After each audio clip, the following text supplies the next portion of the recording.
5 seconds. Start. தலைவர் அவர்களே, கல்வி பற்றிய கொள்கை விளக்க குறிப்பின் மீது என் கருத்துக்களை கூறுவதற்கு சந்தர்ப்பம் தந்தமைக்கு நன்றியை தெரிவித்துக் கொள்ள விரும்புகிறேன்.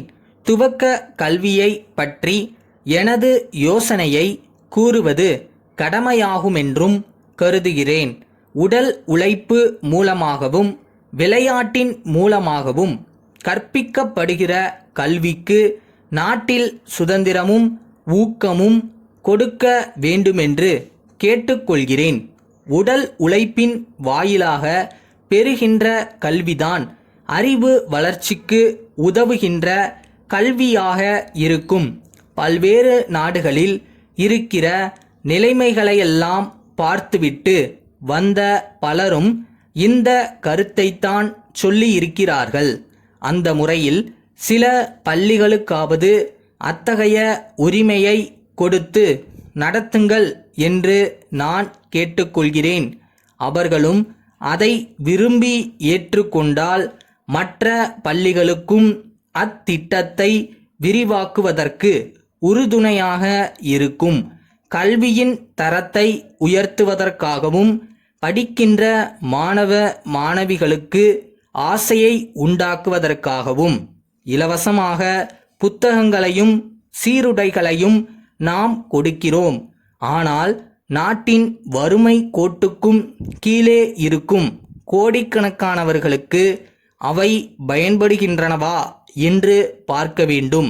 நம் மாநிலத்தை மட்டும் எடுத்துக்கொண்டாலும் இங்கேயுள்ள சுமார் 6 கோடி மக்களில் ஆசிரியர்கள், டாக்டர்கள், இன்ஜினியர்கள் போன்ற மேல் தட்டில் உள்ளவர்கள் கெட்டிக்காரர்களாக இருப்பதால் அதிகமான வளத்தை எடுத்துக்கொண்டு விடுகிறார்கள்.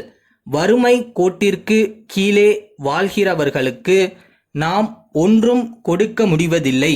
உடல் உழைப்பு செய்கிறவர்களுக்கு நாம் என்ன கொடுக்கிறோம்?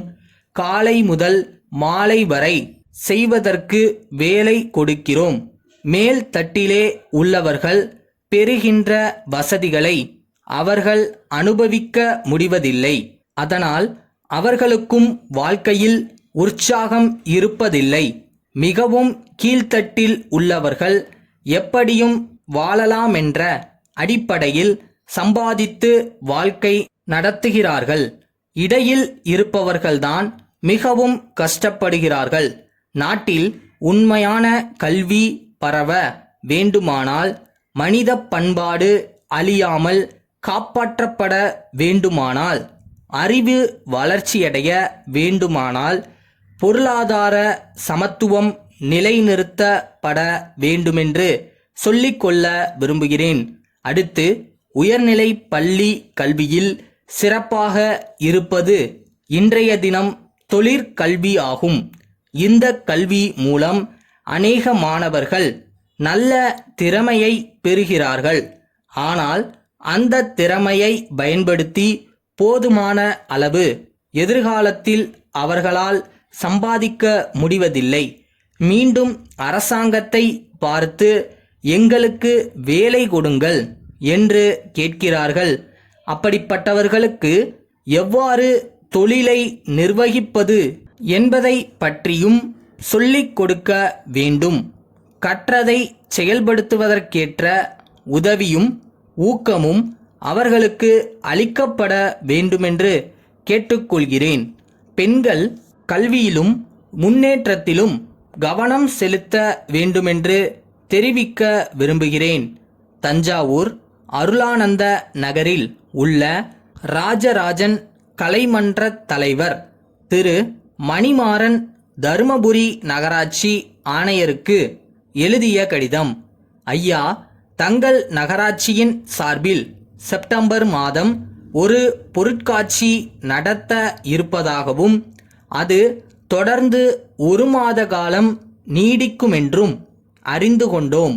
பொருட்காட்சியில் அமைக்கப்பட்டுள்ள கலையரங்கில் ஒவ்வொரு நாளும் நாடகம், நாட்டியம், இசை நிகழ்ச்சிகளும் நடைபெற இருப்பதால் எங்கள் கலை மன்றத்தின் சார்பாக ஒரு விண்ணப்பத்தை தங்கள் கவனத்திற்கு கொண்டு வர விரும்புகிறோம்.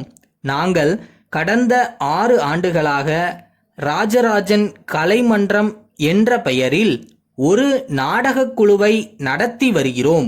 தேசபக்தியூட்டும் கப்பலோட்டிய தமிழன், பண்டை கால சிறப்பை வெளிப்படுத்தும் ராஜராஜ சோழன் போன்ற நாடகங்களுடன் அரசு நலத்திட்டங்களான குடும்ப கட்டுப்பாடு, சிறு சேமிப்பு, பிரச்சார நாடகங்களும் நடத்தி வருகிறோம்.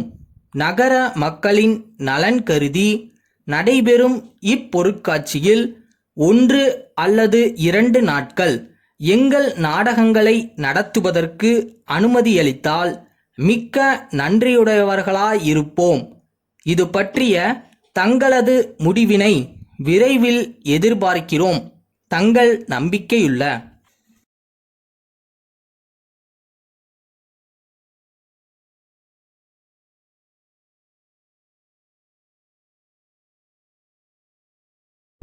நீ உண்மையாவே ஒரு விஷயத்தை நேசிச்சா அது உன்னை விட்டு எங்கேயும் போயிடாது. அதுவும் காத்துக்கிட்டு இருக்கும் உன்னை எதிர்பார்த்து.